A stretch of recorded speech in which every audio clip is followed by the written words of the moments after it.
today, again, we proceed not left out. Consistency is what will define what to bring and the content that we'll be showing you each and every day. Today, we are in this room again. We have another CEO because it looks good to be a CEO at this young age. And this one thing that each and every young person is looking at. Today, the school, they teach us about entrepreneurship. It means you employ yourself or maybe others, but the others are also being taught about entrepreneurship. Let's get to listen to what the CEO of GMB MAVENS, Mr. Abraham MUKA, together with us. You can see the great smile he has with us today. Yes, brother, how are you? I'm fine, thank you, Byron. Yes. Thank you for the opportunity. Karibu sana. My name is Abraham MUKA. Yes. I'm the founder and CEO of MAVENS GMB MAVENS. Now, of late I've heard you is all over now.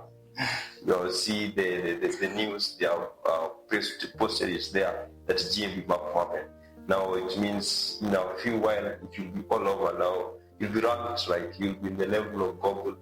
So I thank God that you'll get to that place now. Yeah, the vision is there. Yes, welcome to this place. Thank you so much. Have some few moments to discuss with you and to learn more about GMB MAVENS and what it contains and what it brings to us. Also, the problem that you're trying to solve, you as the GMB. Now, just to go ahead, tell us what is the big objective of this GMB MAVENS? What are you solving now that there's a lot of companies, people building these things? Tell us what you're solving. Yeah, thank you so much, Byron. Yeah. So the problem you're trying to solve Yes. is digital visibility. Visibility, right? Using the cheapest means possible. Mm-hmm. So you realize that for young startups, mm-hmm. for young companies, for mm-hmm. people who are trying to build something of their own, mm-hmm. just getting to get there so that people can actually know what you're doing, mm-hmm. it's a problem. Okay. Yeah. So we decided to specialize on Google My Business Profile. Yes. That is through Google Maps. Uh-huh. So many people normally neglect the power behind Google Maps. Yes. And most people find it ineffective because of the inconsistent profiles mm-hmm. that exist in mm-hmm. Google Maps. Yeah. So basically, MAVENS, what it does is that mm-hmm. it creates a Google business profile mm-hmm. in Google Maps, okay. then optimizes it for AI search uh-huh. and also for localization. Yes. In a way that is, it is normally free, mm-hmm. but most people do not understand the discipline mm-hmm. on how to create Google business profiles. Okay. So that's where the gap lies, mm-hmm. and that is what we are trying to solve. Thank you. We've got all this experience of using the Google Map. Yeah. Now, how is the accuracy of GMB towards the visibility? So the accuracy of Google Maps depends on the accuracy of the profile listed in Google Maps. Mm-hmm. For example, you have a startup or a physical hotel, yes. for example, called TINDI. So depending on how you created the profile on your Google Maps, yes. Now that will depend on the accuracy of what the AI will give you. Yeah. And now, maybe to tell somebody starting up, what are the key details that the business must have so that the accuracy is maintained? So number one, you have to have a unique name. Your name. Yeah, a unique name. Okay. In a way that when I search, for example, Tindi hotels, it will only be Tindi hotels that exist. Yeah. So number one is the name. Number two is what we call NAP. NAP is called name, name, and what's other thing we call it? What about the PO box thing? Yeah, those ones comes later. But basically, if you have a good name, you put in accurate hours. Okay. You could put in accurate categories. For example, if you're a hotel and you do, let's say, spa, you do swimming, you list them there. Also, something we call amenities. If you have them, you also list them there. And also, you post. Yeah, at least 2 or 3 times in a week. Okay. And from there, the Google search engine will start crawling. All right. Yes. I'm getting now when you talk about the engine crawler and the website. What it details so that for the regularity. And also by NAP I mean the name, address, and also the phone number. Those are a must for you to be actually seen up there by All right. No. Tell us, before we talk about dig deeper further into GMB, then who were you before you started this? I was just a small boy doing mistakes. Okay. Before I thought of building a company. Yes. I remember after high school, I did a bit of construction work. Construction. That's what you call Ogembo. Yeah, in Ogembo. You lifted the cement. Yeah. You did all that. Yeah, I did all that. With the foreman. So that's very good, right? So when I was doing the construction work, yes, I found out that carrying those cements was actually hard for me. Okay. So I decided to specify on something called curing. Yeah, you just pour water on those concrete walls and on the floor. Yeah, exactly. Just to catch it, was that the role given by the foreman, or you just decided to focus? No, I just decided. So for me that was better, and it worked for me because I also wanted to work and at the same time build a skill. Yes. So after the construction work, I think I did it for around 3 months. 3 months. Yeah, and from the 3 months, we never used to have Wi-Fi at our place. Okay. So I installed Wi-Fi. Then from there, I used to pay for these online courses. Now that is when I started upskilling. So when I started upskilling, I accumulated around 48 certificates ever since. That's good. Congratulations. Yeah, thank you. Yeah. So from upskilling, that is when now I decided to see which skill could I utilize most at the time. Okay. And at the time it was digital marketing. Okay. So I saw I wanted to start something of my own, and it was also hard for people to actually get to see what I'm doing out there online. So I used to reach out to these people, like the CEO of KQ, the CEO of Unga Limited. So I used to pitch to them through emails, but I realized that the emails I used to send used to receive at least 90% bounce rate, meaning they were not even reading them. So I decided to specialize on Google Maps and Google Profile because it was a niche people used to neglect a lot, and it was also a niche people never used to have confidence and the faith in it. But yet it had a lot of power. It had a lot of trust. It had a lot of credibility. Yes. For instance, for now, when if you could just search for example, a hotel in Google search, not even Google Maps, you find out if the Google profile in Google Maps is good enough, you'll find that Google will actually crawl the site and bring it to the feedback once you search it. So it will be ranking around top 1 to 3 there, even without payment. It's just you being diligent in making your profile accurate and now maybe you had said something before about ensure you do your posting at least twice a week. Now which platform are you preferring to use? So within Google Maps, there's a section where you can post.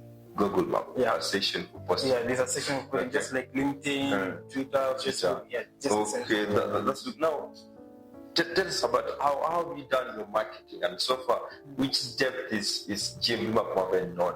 Maybe regionally, globally, you can tell us. Our marketing is that, number one, we are among the first companies in Africa to try and specialize in specialized Google business services. That's what's great. Yeah. Right. So, and we are top 4 in the world. Top 4 in the world. Yeah. The first one is called ByteMonkey. The other one is called SEO Lookup. Now, and there's this other one called WhatsApp. Then the fourth is us. Yeah. Now, between the other 3, which one came first? Is this GMB or what? No, GMB found them there. But them, they are just specialized on digital marketing as a whole. But specializing in the Google business niche, and we are the ones doing it. The ones doing it. And this is now what makes you different from the rest. Because, those who are there before said that you have to do something different to make you top among the market. I think that's good. Now, let's the way you talked about digital marketing. There is an IT person. He's still looking for a place to specialize, teaching of the web development, teaching of maybe the software engineering. Now, and maybe by now he's hearing about the GMB. Now talking about the digital marketing. Now, which advice can you tell this person? On which path can he or she follow to maybe get to where you are today? So, I think that's a great question. Yes. So let me give you a bit of a story, context first, before I actually answer the question. So after creating Maven, we realized now the AI era was coming in. So in order to scale operations, to be effective, and also provide accurate details to our clients, we realized that leveraging AI was the way to go. So we also decided to go into AI. So within AI, how could one, for example, an IT person, leverage AI in the digital space, for example, in marketing? Number one, there is content calendars. You can use AI to create content calendars. For example, you say that today at a certain date, I want to create this, and this, and this. So you give the description to an AI, and the AI can actually give you hashtags. Maybe if it's thumbnails for YouTube, captions for TikTok, Instagram, etc. So you can actually use AI to do that. There's also AI video generation. For example, I want to do an ad for a product. I can just take a photo of the product, punch it into an AI, I get a result. You can also do what we call customer service. Customer service, right? Nowadays, we can create AI agents that can do that work even in Google Maps. So once a customer writes a review in Google Maps, and AI can analyze it and gives back a response or even a thank you note. There's also email automations. There's a lot of things, even website development. Now, providing a link to websites is also one part of this. Google, it's also part of this, and also Google recommends one to actually provide a website link to your business. So these are many ways that an IT or a tech guy can utilize AI in the digital space. Give us the first version, maybe from the way you deliberated on it. How was the first version of GMB, and how did you view it? Did you give up, or maybe what motivated you to continue? Give us the picture first. So the first version of Maven, number one, we never even had a website. Number two, we never had credibility. It was just me alone, working in my room with a laptop. That time, I never used to own a laptop. I owned it, but due to that, I gave it up as collateral until I could pay a certain debt time. So at the time, the resources were quite minimal, and I was actually operating on phone. So I used to borrow a laptop, borrow phone, so that I could send emails to a lot of people. So I remember I used to send around 200 emails. Were they responding? No, they weren't. Sorry. So that's where I started. But what differentiates me back then from now is that we keep on building. We never stop. We are resilient, and consistency and persistency and trusting in God will keep you going. Now, how did you say that you started you in your room, but now do you have some other employee in GMB? So it was around last year. Around last year, August. Is when I met people like Stanley. He was here the other day. The CEO of Open. The CEO he's doing a good job. He's doing a very good job. So when I met Stanley, I met him through a status. He had posted about a voice agent, and that really intrigued me. So I was curious on how did this guy create a voice agent. So when I first started now looking for what are AI voice agent, that kind of thing, that was the same time I was trying to leverage AI and bring AI technologies into Maven. So I decided I'll go into AI fully. So now Maven has two categories. The service category is focused on Google business profiles, and the other one is focused on AI technologies. So Stanley, once I saw him creating a voice agent, I got curious. Then I went and taught myself how to create the same voice agent. But now he's never had a memory. But now I wanted to surpass him. So mine, I created it which had memory. So you could talk to it and you could actually remember our conversations. So from there is when now I decided this guy has something that I can leverage. You won't leave him. I won't leave him. This one is an asset. This one is an asset. So that's how we collaborated. He's also part of Maven, under the technological stack under AI, and he's now the chief AI engineer. You also have a role again in OpenKaya. In OpenKaya, I work there as a chief system prompt architect, and also an AI agent engineer, prompt engineer. So what Stanley does, he has specialized in machine machine learning, but I specialize in agentic. Now think of it as Stanley creates the brains of the large language models, and now I now use those brains and tell it to do a specific task. For example, let's say an AI agent like Menas. Menas is made up of different large language models, including DeepSeek, ChatGPT, Claude, Nano Banana. So now you're using all these brains to do specific tasks. So you're connecting the ChatGPT to DeepSeek to the... I've seen the Gemini using the Nano Banana for the image generation. Yeah. So the same thing. Yeah, now the same thing. Okay, that looks great. That looks great. Now, tell us the challenges, the main challenge now. For you now, you are a CEO, and now there's other part of your life that you have to live. A student. As a student, still as maybe the course you're pursuing is different with what the GMB is. Absolutely different. Yeah. So tell us how you survive there. There's cards. You're focusing on building GMB. There is some other things coming up, and remember there's also the basic thing, now the family coming up. Tell us, let's hear about that. So, one of the things of being a CEO, I think this runs across every entrepreneur. Okay. One thing they understand is you have to sacrifice. And most of the time is normally your time. Okay. So, the course I'm doing is optical engineering, but I'm into tech. I'm into digital marketing. On the other side, I'm also a family dad, church. So you find out that now you're splitting yourself into almost 4 personas you actually had. But what we do is that we just adapt to the environment. Once you know that you're needed here, you're needed here, so you just have to take up the task. And I think God is one of the things that will just stabilizes everything.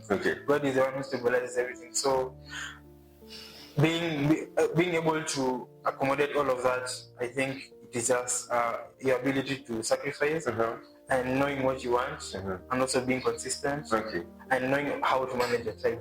Time management is very key. Very key. Now, I've already talked about now the GMB Maven coming forth. Yeah. Now you talked about you being an optical engineer. What if Maven shoots in the bed and now the contracts are now knocking your door here? What do you think about the optical engineering? Will you leave it and focus on GMB, or you will still have the degree?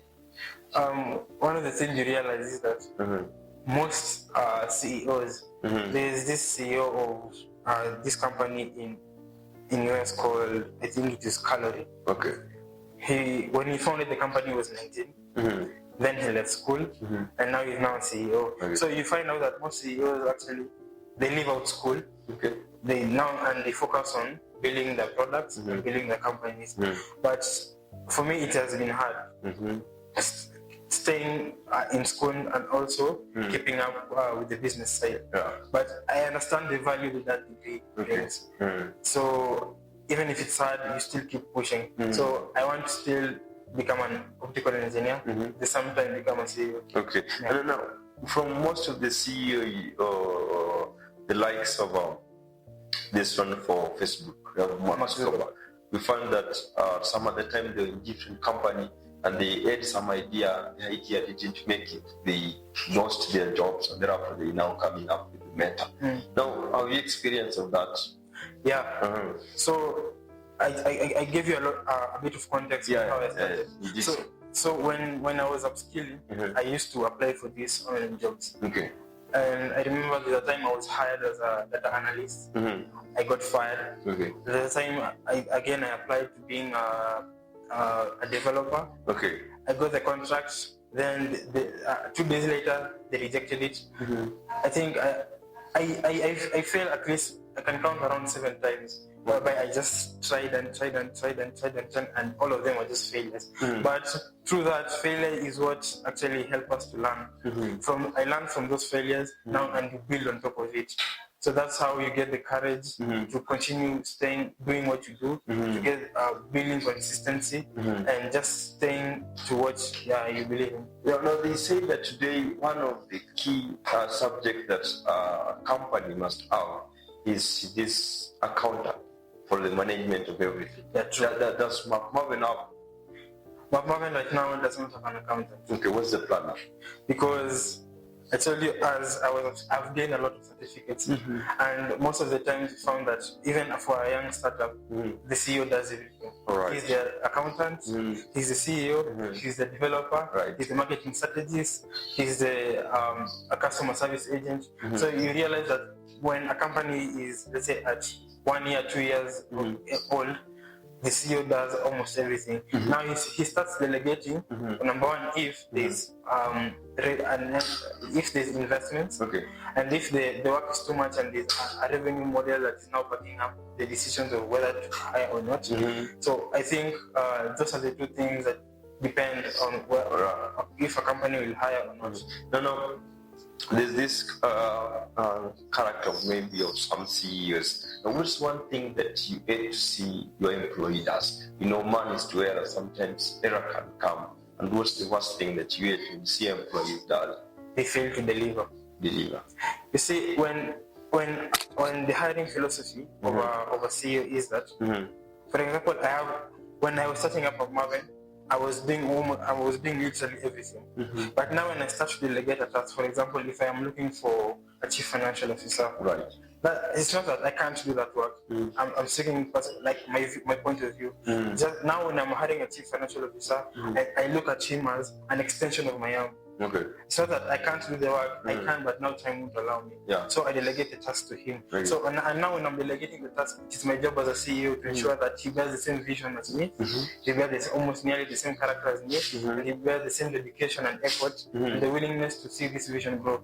So I instill my vision into him, to the person I'm hiring. So if an employee is able to engulf that into their everyday life, you will see that now the productivity and the efficiency of the company will start growing. So it's all about delegating visions to your employees and making sure that they bear the same vision, they have the same characters, the values, the concepts, and what you cherish as a company is being still. So it's like just an extension of you. So if they're able to manifest that, even as they're doing their work, the company will grow. Tell us a single day of a CEO. A day in life of a CEO. A day in life of a CEO. A day in life of a CEO entails you wake up.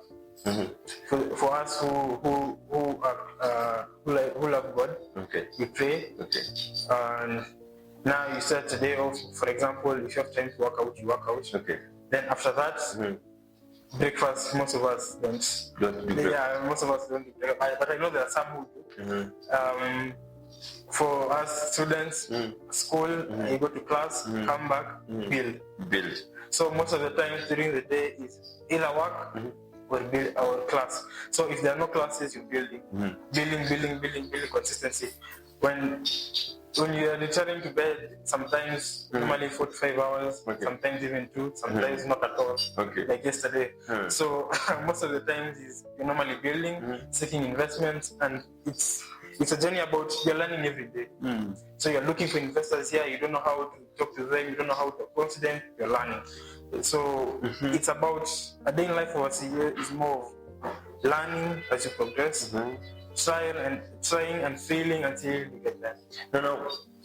Tell us about the one thing that being a CEO has taught you in one, and then tell us how it's moved you, maybe how you used to view things back and how you're now viewing things today. Me being a CEO has taught me to be optimistic. Right. When, for example, I think most of us have very good ideas, but the ability of you making that idea into reality depends on whether you're optimistic, first of all, enough to realize that dream. Number 2 is are you able to be consistent? Are you able to sacrifice your time to build up on that idea, no matter the cost? So, you failing once doesn't matter. Doesn't mean you fail forever. So failure once, you try again, and try again, and as you fail, you realize that there's some things you never knew, and now you know. So you keep on iterating as you grow. So the philosophy is you fail faster, you'll get there. So the faster you fail, the higher the chances of success. So it means you learn by making mistakes, and not being afraid to make mistakes. Not being afraid to make mistake make you down. You don't grow on to the end. Now, if you could go back to day one and whisper one thing into your ear, what would you tell yourself? Maybe back then, the way the days in you used to go do the Ogembo thing, foreman is there telling you do this. No, and maybe at your young age, that energy will not be there to do all that they expect to do. There at the Ogembo, it's just a matter of delivery. You have to deliver. Yes, that's which is one thing that you could do. Number one, I will tell myself start early. Start early. Yeah. So the earlier you realize that the earlier you start something, the better. Because now when you start early, you have this time advantage. You have more time to make mistakes. You have more time to learn. Before, when there's a time where when you make mistakes, everything just crashes coming down. For example, imagine when someone making a mistake.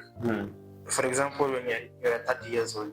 Remember when you're 30, most people are normally engaged, they have families. Now imagine now making a mistake at that time. You have someone depending on you to feed, to survive. So I think starting early is a very good thing. Do you think you started early? No, because let me tell you why. So, I started MAVEN was an idea when I was 18. Okay. Then it became a company when I was 19. Right. But when I was 18, I used to do these dropshipping classes. Okay. And in those dropshipping classes, there was a 12-year-old boy who was making 1 million USD at 12 years. From which country? From US. Right. So ever since I saw that young child earning that kind of amount of money, it told me that this guy had started very, very early. For you to achieve that kind of revenue when you are 12, it means you've done a lot in the past to back up that amount. So I think starting early is one of the things, a very key advantage. Even if I was to go back, I would tell myself start early. Start early to fail, start early to progress, start early everything.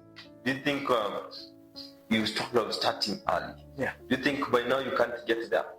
Now you can. You can still. Yeah. You can still get there. Now the difference comes in: are you able to sacrifice your time in order to realize that goal? Let me give you an example. Right. Elon Musk, when he started SpaceX, he knew nothing about space technology. He had to. There are people like Albert Einstein, Nikola Tesla, who had the physics to back up space technology. But he never knew. He knew nothing at all regarding space technology. But you see, like 2 years later, SpaceX is there. After I think it was around three failed rocket launches. So you see that Elon Musk, for him to actually grow at such a small amount of time, he had sacrificed a lot to learn first about space technology, then realize the dream. So you find that he's really sacrificed a lot to learn first about how space works, so that you can be able to launch rockets in space. So that's the same thing. If you have started late, doesn't matter if you started late at this point. Don't focus on that. Focus on what you can do now. What can you do now? Yeah. It means one of the key things that I've picked that maybe from the example of Elon Musk you've given.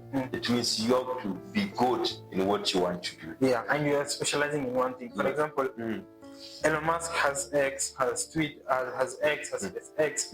He had invested in ChatGPT. So when you're doing something, you focus on it and you do it to your best. Now, after now focusing on it, now you can now diversify. Go focus on another thing. Diversify. Go focus on another thing. Not focusing on everything at once. That way you kill time and you reduce your efficiency. No, Mr. C, is there any moment that you felt like, now, come on, I'm quitting this. It's over for me now? Yeah. Number one was when I met the 12-year-old kid. Okay.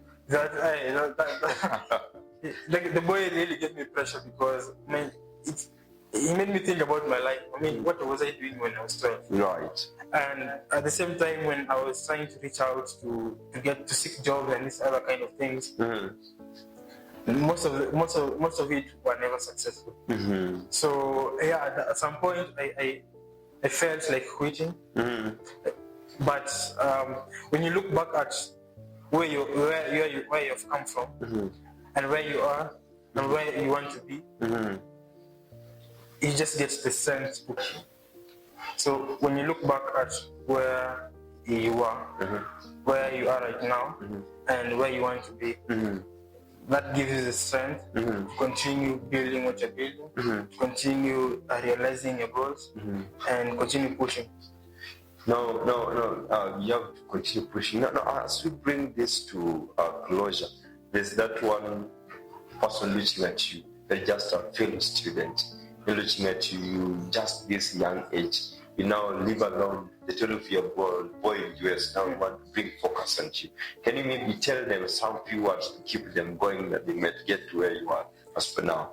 So number one is you start early. Start now. Start now. Number two, don't be afraid of failing. Yeah. Embrace failure, not in the sense that you want to fail, in the sense that you're trying as much as you can, but now the failures come, but you still continue doing what you want to do. Right. And number three is consistency, and being persistent. And number four is also being a risk taker. Right. By risk, I just mean your ability to do something new, something the world has never seen, something that is only unique to you, and yet other people still don't understand it. For example, the GMB space. When I was talking about it to people, I had to educate them first about what the GMB was, now, so that they could actually understand what I'm doing, because it is something new, and yet it has been there, but ignorant. Right. Yeah. Thank you so much for your time. May you be blessed, and may GMB get better and better every day. Thank you so much for our listeners. We continue diving more and more. There's still more in the room to educate you, to tell you how the tech has moved into this space where tech is teaching everything. Continue watching through, like and subscribe and share together your friends as we come with a new thing each day and each moment. See you soon.